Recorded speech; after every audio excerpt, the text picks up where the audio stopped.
Hello students, welcome to my YouTube channel. Very good morning to all of you. हमने class 10th का chapter number 3 metals and non metal शुरू किया था। आज हमारा जो नेक्स्ट टॉपिक है वो है how do metals react with solutions of other metal salts. आज हम ये जानेंगे कि जो मेटल्स हैं वो दूसरे मेटल्स के सोल्ट के साथ जो है वो कैसे रिएक्ट करते हैं। तो शुरू करते हैं। Activity 3.12, take a clean wire of copper and the iron nail. हमें एक वायर की कॉपर लेनी है जो साफ होनी चाहिए और एक लोहे की कील लेनी है। Put the copper wire in a solution of iron sulfate and the iron nail in a solution of copper sulfate taken in a test tube। हमें क्या करना है, दो तरह के सॉल्यूशंस लेने हैं। एक सॉल्यूशन हमारा आयरन सल्फेट लेना है और एक सॉल्यूशन हमारा कॉपर सल्फेट लेना है। दो टेस्ट ट्यूब लेंगे, एक टेस्ट ट्यूब में हम आयरन सल्फेट डाल देंगे और दूसरी टेस्ट ट्यूब में हम जो है वो कॉपर सल्फेट डालेंगे। उसके बाद हमें क्या करना है, जिस टेस्ट ट्यूब में हमने आयरन सल्फेट का सॉल्यूशन डाला होगा उसमें हम कॉपर की वायर को डालेंगे और जिसमें हमने कॉपर सल्फेट का सॉल्यूशन डाला होगा उसमें हम आयरन की जो और नेल है वो डालेंगे। जैसे यहाँ पे हमारे पास दो टेस्ट ट्यूब हैं। हमारे पास एक टेस्ट ट्यूब में जो है वो कॉपर सल्फेट है। ये जो हमारा ब्लू कलर का है, ये ब्लू कलर का जो नज़र आ रहा है हमारा, ये हमारा कॉपर सल्फेट का सॉल्यूशन है। और कॉपर सल्फेट में हम क्या डालेंगे, कॉपर सल्फेट में हम लोहे की कील को डालेंगे। आयरन नेल को डाला है हमने कॉपर सल्फेट के अंदर। और क्या किया हमने, दूसरा सॉल्यूशन हमने लिया आयरन सल्फेट। ये हमारा जो है ये हमारा आयरन सल्फेट हो जाएगा। इसमें हमने कॉपर वायर की जो है कॉपर वायर को हमने डाला है। तो बेसिकली हमने क्या किया, दो तरह के सॉल्यूशन लिए, एक हमारा कॉपर सल्फेट और एक हमारा आयरन सल्फेट। आयरन सल्फेट में हमने कॉपर को डाल दिया और कॉपर सल्फेट में हमने आयरन को डाल दिया। अब हम देखेंगे कि ये कैसे रिएक्ट करते हैं और हमें क्या कुछ देखने को मिलेगा। Record your observation after 20 minutes. हमें 20 मिनट बाद अपनी ऑब्जर्वेशन को रिकॉर्ड करना है कि दोनों टेस्ट ट्यूब में क्या कुछ हो रहा है। In which test tube did you find that reaction has occurred. दोनों में से कौन सी टेस्ट ट्यूब में आपको रिएक्शन होती हुई जो है वो दिखाई दे रही है। On what basis can you say that the reaction has actually taken place. और अगर रिएक्शन हो रही है तो आपको कैसे पता लग रहा है कि वहाँ पे रिएक्शन हो रही है। ऐसे क्या चीज़ आपको दिखाई दे रही है या ऐसा आप क्या नोटिस कर रहे हो जिससे आपको पता लग रहा है कि वहाँ पे रिएक्शन हो रही है। Can you correlate your observation for the activity 3.9, 3.10 and 3.11? क्या आप सभी एक्टिविटीज को कोरिलेट कर सकते हो। Write a balanced chemical equation for the reaction that has been taken place. जिस भी टेस्ट ट्यूब में रिएक्शन हो रही है उसकी हमें बैलेंस रिएक्शन लिखनी है। Name the type of reaction. उसके बाद हमें ये बताना है कि कौन से टाइप की रिएक्शन जो है वो हुई है। Reactive metals can displace less reactive metals from their compounds in solution or in molten form। हमें जैसा कि पता है कि जो डिस्प्लेसमेंट रिएक्शंस होती हैं उन रिएक्शंस में जो ज़्यादा रिएक्टिव मेटल्स होते हैं वो कम रिएक्टिव मेटल्स को उनके सॉल्यूशन में से डिस्प्लेस कर देते हैं। ये हम ऑलरेडी डिस्प्लेसमेंट रिएक्शन में पढ़ चुके हैं कि अगर कोई किसी सॉल्यूशन के अंदर, किसी मेटल के सॉल्यूशन के अंदर हम कोई एक ऐसा मेटल डालें जो ज़्यादा रिएक्टिव हो तो वो क्या करेगा, उस मेटल के सॉल्यूशन में से मेटल को डिस्प्लेस कर देगा और उसकी जगह खुद ले लेगा। We have seen in the previous section that all the metals are not equally reactive. हमने पीछे जो रिएक्शंस की थी उसमें भी हमने ये देखा था कि जो सभी मेटल्स हैं वो इक्वली रिएक्टिव नहीं है। कोई मेटल जो है वो ज़्यादा रिएक्टिव होती है और कुछ मेटल्स जो होती हैं वो कम रिएक्टिव होती है। We check the activity of the various metals with oxygen, water and oxygen acids। हमने जो है वो रिएक्टिविटी को ऑक्सीजन के साथ, वाटर के साथ और डिफरेंट एसिड्स के साथ जो है वो चेक किया। But all metals do not react with these reagents. But सभी मेटल्स जो हैं वो सभी इन सभी के साथ जो है वो रिएक्ट नहीं करती, या सभी का रिएक्टिविटी ऑर्डर जो है वो तो अलग अलग होता है। So we were not able to put all the metal sample we have collected in decreasing order of their reactivity. इसलिए हम सभी मेटल्स को जो है वो उनकी रिएक्टिविटी के ऑर्डर में जो है वो अरेंज करने में जो है वो अच्छे से अरेंज नहीं कर पा रहे, क्योंकि सभी मेटल्स जो है वो ज़रूरी नहीं है कि सभी मेटल्स पानी के साथ रिएक्ट करें, या ज़रूरी नहीं है कि सभी मेटल्स ऑक्सीजन के साथ रिएक्ट करें। जैसे कि सोना जो है वो ऑक्सीजन के साथ रिएक्ट ही नहीं करता, तो अब हम उसको कहाँ पे रखें, रिएक्टिविटी ऑर्डर में उसको कहाँ पे रखें। तो ये सारी प्रॉब्लम्स थी इन रिएजेंट्स के साथ, रिएक्टिविटी के साथ। Displacement reaction studied in chapter 1 give a better evidence about the reactivity of the metals. लेकिन जो डिस्प्लेसमेंट रिएक्शंस है उनसे हम ज़्यादा अच्छे से जो है मेटल की रिएक्टिविटीज़ को जो है वो आसानी से समझ पाते हैं, ज़्यादा अच्छे से जो है वो हमें रिएक्टिविटी के बारे में पता लगता है। It is simple and easy if a metal A displace metal B from its solution then it is more reactive than B. इसे आसानी से हम कैसे पता लगा सकते हैं? मान लो कि हमारे पास दो मेटल्स हैं ए और बी।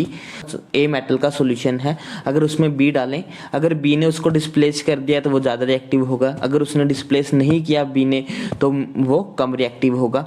अगर ए डिस्प्लेस कर रहा है बी को उसके सॉल्यूशन में तो मतलब कि ए जो है वो ज़्यादा स्ट्रॉन्ग है, अगर बी जो है वो डिस्प्लेस कर रहा है तो मतलब कि बी ज़्यादा स्ट्रॉन्ग है। तो इससे डिस्प्लेसमेंट रिएक्शन से हम आसानी से जो है वो रिएक्टिविटी के बारे में बता पाते हैं। अगर मेटल डिस्प्लेस कर दे किसी दूसरी मेटल को, इसका मतलब ये हुआ कि वो ज्यादा रिएक्टिव है। अगर वो दूसरे मेटल को डिस्प्लेस ना कर पाए तो मतलब कि वो रिएक्टिव नहीं है।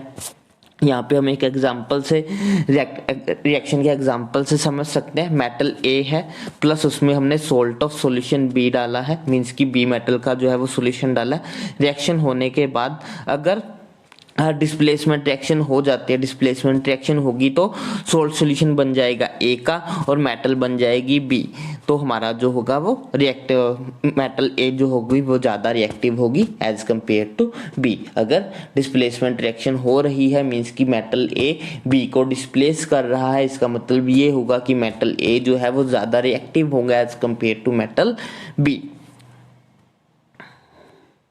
अब हमने जो यहाँ पे लिया था सॉल्यूशन, एक हमने जो यहाँ पे केस लिया था, हमने दो तरह के सॉल्यूशन लिए थे, कॉपर सल्फेट का और एक आयरन सल्फेट का। कॉपर सल्फेट में हमने आयरन को डाला था और आयरन सल्फेट में हमने कॉपर को डाला था। अब यहाँ पे रिएक्टिविटी का कैसे पता चलेगा? अगर जो टेस्ट ट्यूब में हमने कॉपर सल्फेट लिया था उस टेस्ट ट्यूब में आयरन डाला हुआ है, अगर आयरन जो है कॉपर सल्फेट को डिस्प्लेस करके आयरन सल्फेट बना देता है, इसका मतलब ये होगा कि आयरन ज़्यादा रिएक्टिव है। अगर नहीं बना पाता है तो इसका मतलब ये होगा कि आयरन जो है वो कम रिएक्टिव है as compare to copper. Similar हम यहाँ से भी देख सकते हैं इस वाली से, अगर कॉपर जो है वो आयरन सल्फेट को जो है डिस्प्लेस करके कॉपर सल्फेट बना सके तो इसका मतलब ये होगा कि कॉपर ज़्यादा रिएक्टिव है और आयरन कम रिएक्टिव है। तो यहाँ से इन दोनों केसेस से हमें ये पता लग जाएगा कि ज़्यादा रिएक्टिव कौन सा है, आयरन ज़्यादा रिएक्टिव है या कॉपर ज़्यादा रिएक्टिव है। अगर आयरन डिस्प्लेस करेगा तो आयरन ज़्यादा रिएक्टिव होगा और अगर कॉपर डिस्प्लेस करेगा तो कॉपर ज़्यादा रिएक्टिव होगा। और यहाँ पे क्या होगा, इस दोनों टेस्ट ट्यूब में जो आयरन होगा वो डिस्प्लेस कर देगा कॉपर सल्फेट को, मीन्स कि हमारी जो ये वाली टेस्ट ट्यूब है, इस वाली टेस्ट ट्यूब में जो रिएक्शन होगी यहाँ पे हमारे पास एक तो कॉपर सल्फेट है, कॉपर सल्फेट होता है हमारे पास CuSO4, इसमें हमने क्या डाला, इसमें हमने आयरन की नेल डाली है, मीन्स कि इसमें हमने Fe डाल दिया। तो इसमें जो है वो डिस्प्लेसमेंट रिएक्शन होगी और रिएक्शन होने के बाद हमारे पास क्या बनेगा, रिएक्शन होने के बाद हमारे पास आयरन सल्फेट बन जाएगा और साथ में कॉपर मेटल बन जाएगी। आयरन जो है वो कॉपर सल्फेट में से कॉपर को डिस्प्लेस कर देगा और जिसके कारण बनेगा आयरन सल्फेट प्लस साथ में कॉपर की मेटल बनेगी, जिससे हमें ये पता लगेगा कि जो आयरन है वो ज़्यादा रिएक्टिव है एज कंपेयर टू हमारे कॉपर से। इसीलिए आयरन क्या करेगा, कॉपर सल्फेट में से कॉपर को डिस्प्लेस करके आयरन सल्फेट बनाएगा और साथ में कॉपर मेटल बन जाएगी। तो हमारी ये टेस्ट ट्यूब जो है, मान लो कि अगर ये टेस्ट ट्यूब ए है तो इसके अंदर रिएक्शन होगी और वो रिएक्शन क्या होगी, कॉपर सल्फेट प्लस Fe, हमने कॉपर सल्फेट में आयरन को डाला है, उसके बाद डिस्प्लेसमेंट रिएक्शन के बाद हमें प्रोडक्ट क्या बनेगा, हमारे पास होगा आयरन सल्फेट प्लस कॉपर। और जो दूसरी होगी जो टेस्ट ट्यूब, ये मान लो कि ये दूसरे वाली टेस्ट ट्यूब हमारे पास बी टेस्ट ट्यूब है, इसमें हमारे पास क्या है, इसमें हमारे पास हमने आयरन सल्फेट लिया था, आयरन सल्फेट प्लस कॉपर लिया था। इसमें जो है वो रिएक्शन होगी नहीं, इसमें कोई रिएक्शन पॉसिबल नहीं होगी, इसमें जो है वो रिएक्शन होती हुई नजर नहीं आएगी, क्योंकि इसमें जो है वो कॉपर सल्फेट नहीं बनेगा। अब हमें ये कैसे पता चलता है कि कॉपर सल्फेट बना है कि नहीं बना? कॉपर सल्फेट का कलर ब्लू होगा। अगर इस टेस्ट ट्यूब में कॉपर सल्फेट बना होता है तो इसमें भी थोड़ा ब्लूइश कलर आ जाता, जैसे कि इसमें है, लेकिन इसमें ऐसा कुछ नहीं होता, जिससे हमें ये पता लगता है कि इस टेस्ट ट्यूब में कॉपर सल्फेट की फॉर्मेशन नहीं हो रही है। तो ये रिएक्शन क्यों नहीं हो पाती? इसका रीजन ये है कि जो कॉपर होता है, कॉपर जो है वो कम रिएक्टिव है as compare to iron. Copper weak है और वो आयरन को डिस्प्लेस नहीं कर पाता, इसलिए इस टेस्ट ट्यूब में रिएक्शन हमारी नहीं होगी। और इस एक्टिविटी से हमें क्या पता लगा? इस एक्टिविटी से हमें पता लगा कि जो हमारा आयरन है वो ज़्यादा रिएक्टिव है एज कंपेयर टू हमारे कॉपर से। कॉपर की रिएक्टिविटी आयरन की रिएक्टिविटी जो होती है वो ज़्यादा होती है एज कंपेरिजन टू कॉपर के।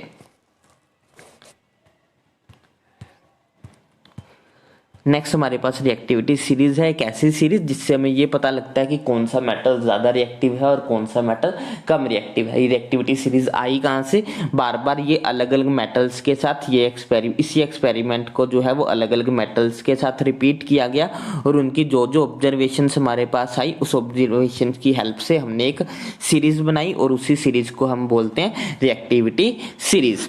The reactivity series is a list of metals arranged in order of their decreasing activity। ये रिएक्टिविटी सीरीज क्या है? ये एक ऐसी लिस्ट है जिसमें मेटल्स को उनकी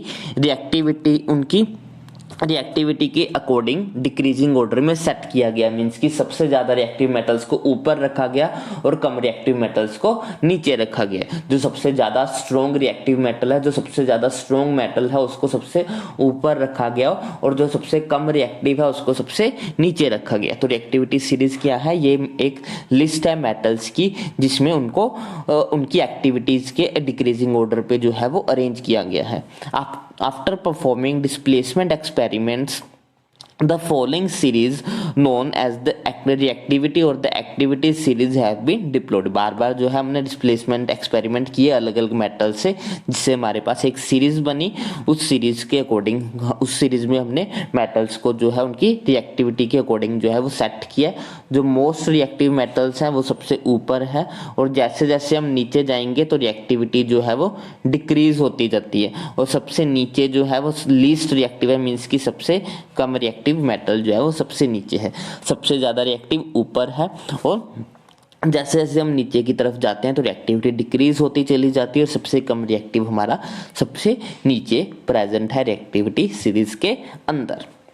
अब सबसे ऊपर क्या है? सबसे ऊपर हमारा है पोटाशियम। पोटाशियम जो है वो सबसे ज्यादा मोस्ट रिएक्टिव मेटल माना जाता है। उसके बाद हमारा आता है सोडियम, उसके बाद हमारा कैल्शियम, कैल्शियम के बाद मैग्नीशियम, मैग्नीशियम के बाद एल्युमिनियम, एल्युमिनियम के बाद जिंक, जिंक के बाद आयरन, आयरन के बाद लेड, लेड के बाद हाइड्रोजन, हाइड्रोजन के बाद कॉपर, कॉपर के बाद मर्क्यूरी, मर्क्यूरी के बाद सिल्वर, सिल्वर के बाद गोल्ड। मीन्स कि अगर कोई पूछे कि सबसे ज्यादा रिएक्टिव मेटल कौन सा है, तो सबसे ज्यादा रिएक्टिव है हमारे पास potassium. Potassium is the most reactive metal. और कोई पूछे कि सबसे लीस्ट रिएक्टिव मेटल कौन सा है, तो सबसे कम रिएक्टिव मेटल हमारा है gold. Gold is the least reactive metal. सबसे स्ट्रॉन्ग कौन सा? सबसे ज्यादा रिएक्टिव है हमारा पोटाशियम, और सबसे लीस्ट रिएक्टिव है हमारा गोल्ड। पोटाशियम के बाद हमारा सोडियम है, सोडियम के बाद हमारा कैल्शियम है, कैल्शियम के बाद हमारा मैग्नीशियम है, मैग्नीशियम के बाद हमारा एल्युमिनियम है। और इस ऑर्डर में हमें जो है वो इसको, अगर आप चाहो तो इसको याद कर सकते हो, अदरवाइज आपके इसके जो इंपॉर्टेंट वाले हैं उनको आप याद रख सकते हो। इनको याद करने की एक ट्रिक भी है, वो भी हम किसी लेक्चर में जरूर जो है वो डिस्कस करेंगे। अब हम आगे बढ़ते हैं। नीचे हमारे पास क्वेश्चंस है कुछ। Why sodium kept immersed in kerosene oil. Sodium को हम जो है वो क्यों कैरोसिन ऑयल में रखते हैं? अभी हमने रिएक्टिविटी सीरीज में देखा भी है, जो सोडियम है वो मोस्ट रिएक्टिव मेटल्स में से एक है, तो ये हवा और पानी के साथ काफी जल्दी रिएक्ट कर लेता है, इसलिए हम इसको कैरोसिन ऑयल में डाल के रखते हैं ताकि ये जल्दी रिएक्ट ना करे। नेक्स्ट हमारे पास जो है वो आयरन की रिएक्शन लिखनी है स्टीम के साथ। तो हमें रिएक्शन लिखनी है आयरन के स्ट्रीम के साथ। हमने ऊपर जो रिएक्शंस पढ़ी थी उसमें हमने ये डिस्कस किया था कि जो आयरन है वो गर्म या फिर ठंडे पानी के साथ रिएक्ट नहीं करता है, लेकिन स्ट्रीम के साथ वो आसानी से रिएक्ट कर लेता है। आयरन जब स्ट्रीम के साथ रिएक्ट करता है तो वो हमारा आयरन ऑक्साइड बनाता है और साथ में हाइड्रोजन गैस को जो है वो रिलीज करता है। इसकी रिएक्शन लिख लेते हैं। रिएक्शन क्या होगी, आयरन की हमें आयरन Fe प्लस H2O यहाँ पे कौन सी फॉर्म में है, H2O यहाँ पे गैसेस फॉर्म में है, स्ट्रीम फॉर्म में है। तो इसकी रिएक्शन क्या होगी, आयरन जब वो स्ट्रीम के साथ रिएक्ट करता है तो हमारे पास बनता है Fe3O4 प्लस साथ में बनेगी हमारे पास हाइड्रोजन गैस, साथ में बनती है हमारे पास हाइड्रोजन गैस। अब हमें इसको बैलेंस करना है। बैलेंस कैसे करेंगे, यहाँ पे ऑक्सीजन के मोलिक्यूल्स, इस साइड हमारे पास 4 मोलिक्यूल्स है, इधर 4 एटम्स है और इधर हमारे पास सिर्फ एक ही एटम है, तो हमें यहाँ पे 4 लगाना पड़ेगा बैलेंस करने के लिए। तो अब ऑक्सीजन बैलेंस हो गई है। इधर आयरन के हमारे पास 3 मोलिक्यूल्स है राइट हैंड साइड में, और लेफ्ट हैंड साइड में हमारे पास आयरन सिर्फ सिंगल ही है, तो हमें इसके आगे भी 3 लगाना पड़ेगा। तो इधर लग गया 3, इधर लग गया 4। ऑक्सीजन बैलेंस हो गई है, आयरन बैलेंस हो गया, बचा क्या है, हाइड्रोजन बची हुई है। यहाँ पे हाइड्रोजन कितनी है, 4 × 2 8 एटम्स जो है हमारे पास हाइड्रोजन के प्रेजेंट है इस साइड हमारे पास सिर्फ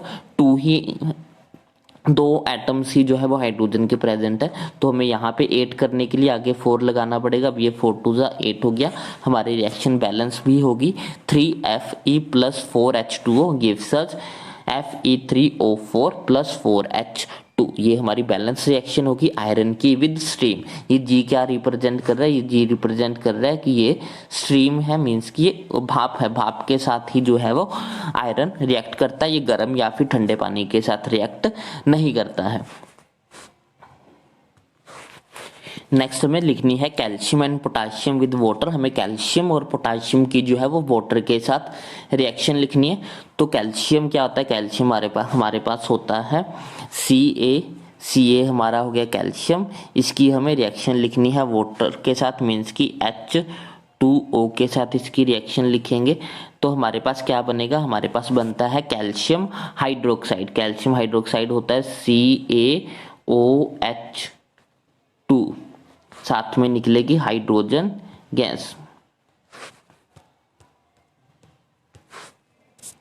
साथ में निकल गई हमारी हाइड्रोजन गैस। अब ये कैल्शियम हाइड्रोक्साइड का फॉर्मूला कैसे लिखते हैं ये आपको 9th क्लास में सिखाया गया होगा। अगर आपको नहीं आता तो मेरी एक वीडियो भी है कि कैसे केमिकल फॉर्मूलाज लिखते हैं, उसका लिंक मैं आपको डिस्क्रिप्शन में डाल दूंगा और ऊपर आई बटन पे क्लिक करके भी आप उसको देख सकते हो। तो अब हमें इसको क्या करना है, अब हमें इसको बैलेंस करना है रिएक्शन को। कैल्शियम दोनों तरफ सेम है, 1 दोनों तरफ कैल्शियम है।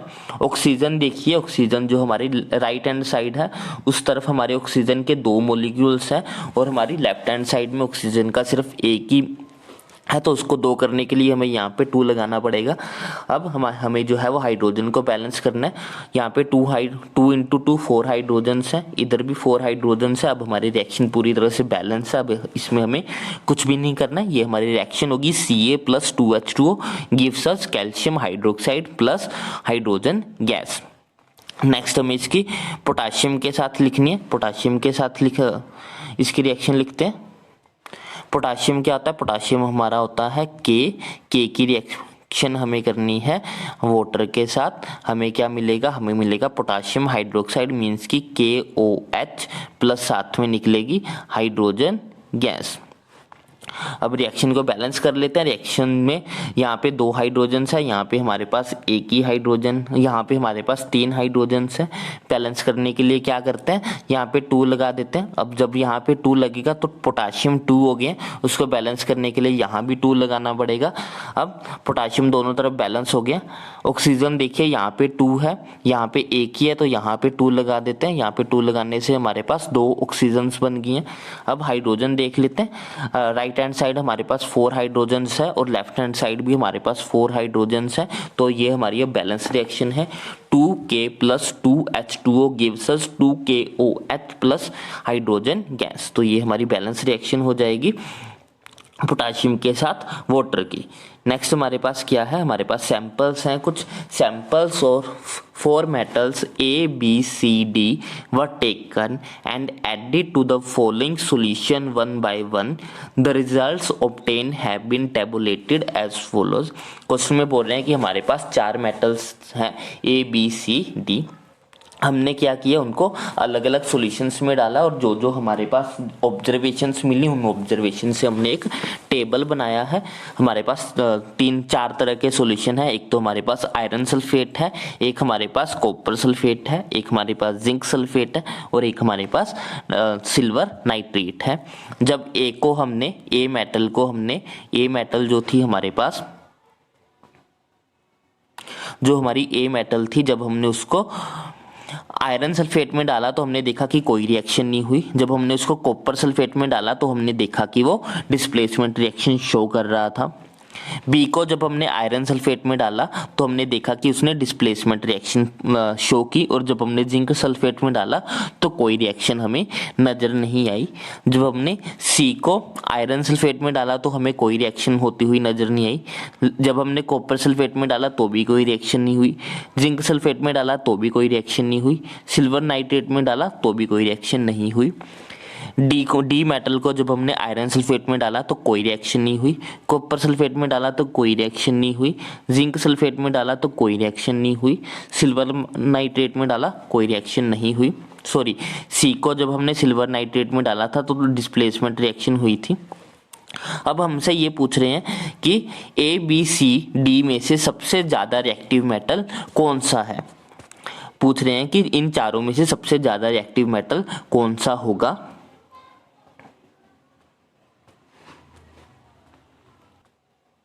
तो अब हमें ये बताना है कि कौन सा मेटल सबसे ज़्यादा रिएक्टिव है. उसके लिए हमें रिएक्टिविटी सीरीज़ की हेल्प लेनी पड़ेगी.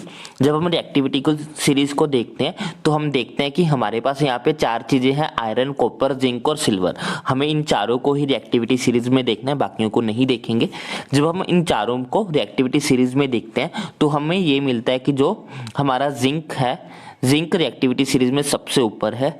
जिंक के बाद हमारा आयरन आता है, जिंक के नीचे हमारा आयरन प्रेजेंट है, और आयरन के बाद हमारा, जस्ट बाद नहीं लेकिन इन चारों में से आयरन के बाद हमारा कॉपर आता है और सबसे लास्ट में हमारा सिल्वर आता है.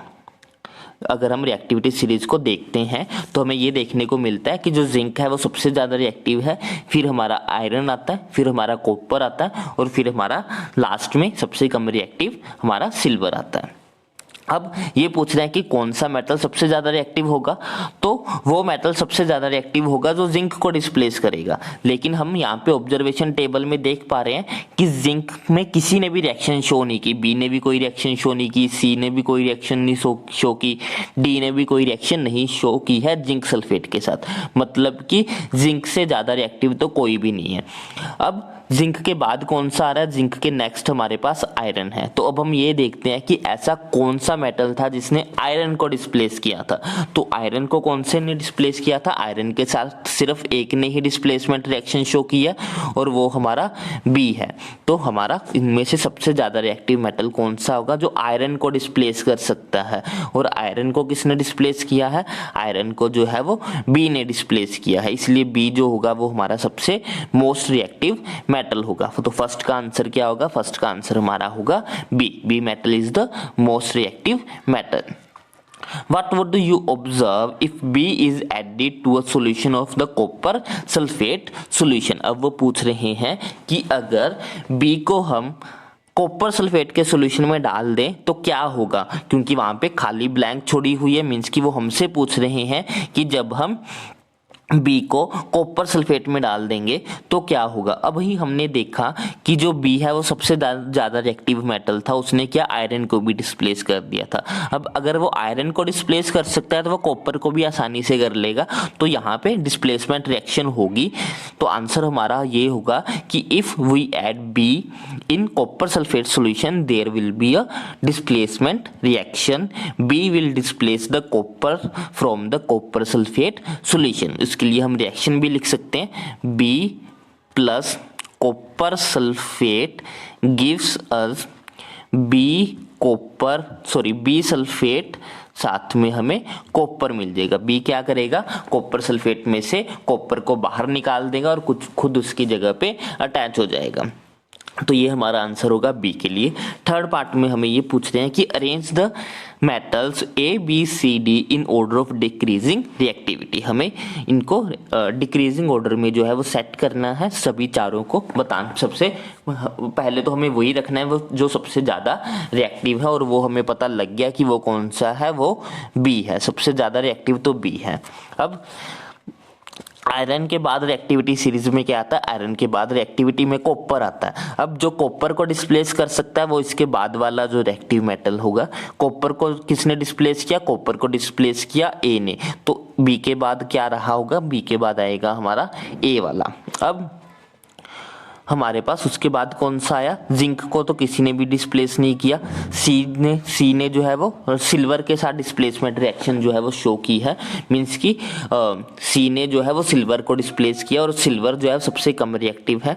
अब बी और सी और डी में से अगर हम देखें तो डी जो है, डी ने तो किसी के साथ भी रिएक्शन नहीं की, मींस की डी सबसे कम रिएक्टिव रहा होगा। सी ने जो है वो सिल्वर को डिस्प्लेस कर दिया, मींस की ए के बाद कौन सा आएगा, ए के बाद हमारा सी आएगा। और सबसे कम रिएक्टिव कौन सा होगा, सबसे कम रिएक्टिव हमारा डी होगा, क्योंकि डी ने किसी के साथ भी रिएक्शन शो ही नहीं किया, उसने किसी को भी डिस्प्लेस नहीं किया। तो हमारा डिक्रीजिंग ऑर्डर में जो है रिएक्टिविटी सीरीज क्या बन जाएगी, बी जो होगा वो हमारा सबसे मोस्ट रिएक्टिव होगा, क्योंकि उसने आयरन को डिस्प्लेस किया। ए जो होगा वो उससे कम होगा, क्योंकि उसने कॉपर को डिस्प्लेस कर दिया। डी हमारा सबसे कम रिएक्टिव इसीलिए है क्योंकि उसने किसी के साथ भी रिएक्शन शो नहीं की। और सी हमारा बीच में इसीलिए है क्योंकि उसने सिल्वर नाइट्रेट को डिस्प्लेस किया था। तो ये हो गया हमारा आंसर थर्ड क्वेश्चन के लिए। क्वेश्चन नंबर 4 में हमें पूछ रहा है which gas is produce when dilute hydrochloric acid is added to a reactive metal. क्या होगा, हम रिएक्टिव मेटल को हाइड्रोक्लोरिक एसिड में डालें, कौन सी गैस निकलेगी, तो हमारे पास हाइड्रोजन गैस ही निकलती है। इसकी केमिकल रिएक्शन हम आसानी से लिख सकते हैं। What would you question number 5 में हमें बोला है what would you observe when the zinc is added to a solution of iron sulfate, write the chemical reaction that take place।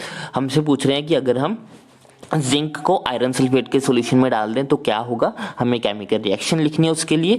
तो हमें अभी रिएक्टिविटी सीरीज में हमने देखा कि जो जिंक है वो सबसे ज़्यादा रिएक्टिव है, जिंक जो है वो आयरन से ज़्यादा रिएक्टिव है। तो वो ऑफ कोर्स जिंक क्या करेगा, जिंक आयरन सल्फेट के सॉल्यूशन में से आयरन को डिस्प्लेस कर देगा और जिंक सल्फेट का सॉल्यूशन बनाएगा। तो हमारा आंसर क्या होगा, if we add zinc in iron sulphate solution, zinc will displace iron from its solution and make the zinc sulphate.